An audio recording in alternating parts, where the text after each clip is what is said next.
Hi gang, Mr. Ed here for another episode of Mr. Ed Draws, and this is for the Art Addicts Alliance prompt Apacolypse Paradise. And for the art collective, this was a little bit of an apocalypse because we all struggled with it. Some of us had our videos uploaded late. I'm one of those.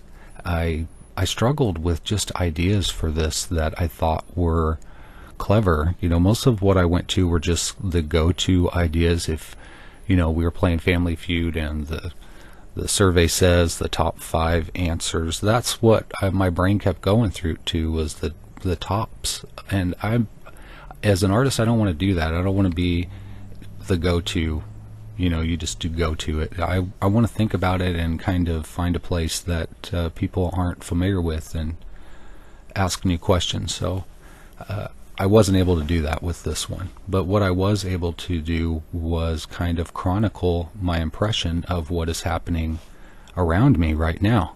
I don't know if you know, I live in the northwest part of the United States in southern Oregon, and it is on fire right now, and I'm actually being choked by forest smoke right now as we speak. The valley is so filled with smoke I can't even see up the hill. I mean, the visibility is probably less than 2 miles, if that, and it's just disgusting. It's absolutely disgusting. And I live in a beautiful place. For me, it is paradise. So to see this is just horrific. It breaks my heart. These fires were started by lightning. It's a natural process that occurs. Now, some people have argued that the vegetation is drier than what it normally should be because of the droughts that we've had in the past and just how dry it's been this year.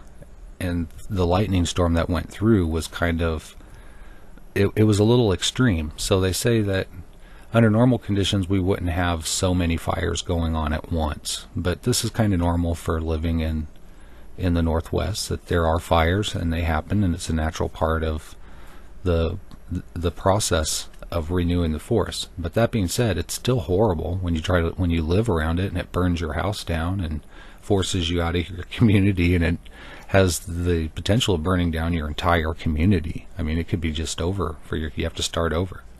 And for people like me who just have nowhere to go, I'm out here by myself. My family all lives in the Midwest, so I have a couple friends that I could probably count on, but I would much rather count on my family because it seems like they're a little bit more reliable, but I can't do that. So if I was forced out of my home because of a fire, it would just be terrible.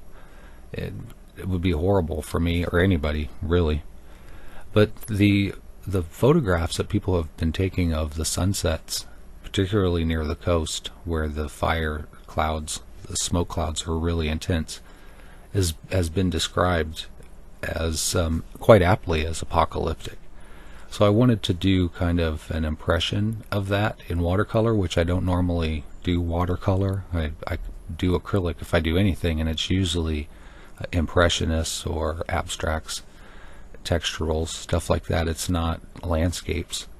So this was kind of outside of my box, and I used some marker brushes and a little bit of markers and an ink pen to kind of do some finishing touches, but by and large it's a watercolor piece. And I didn't have watercolor paper, so I had to use a piece of, I know, brace yourselves, cardstock, just plain cardstock. And of course it makes everything muddy. Nothing wants to be sharp.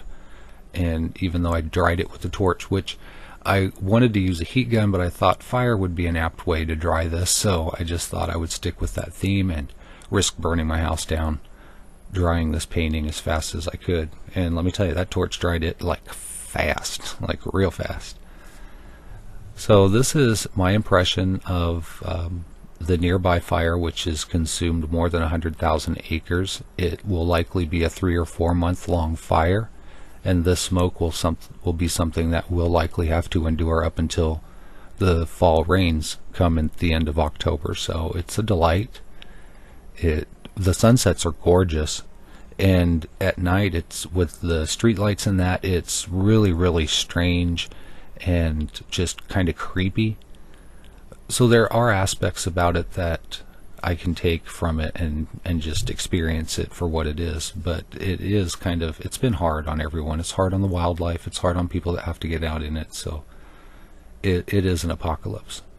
At the same time, it does have its beauty. The colors are amazing, and I tried to capture them here. Here's a NASA satellite image of the fires that are surrounding where I live now, and in the valley that I live at, all the air around us gets channeled into the valley. And if there's smoke from the south, we get the California fire smoke. If there's smoke from the north, it's Crater Lake. The west, it's the Brookings fire. So it's just terrible, and it's kind of an apocalypse.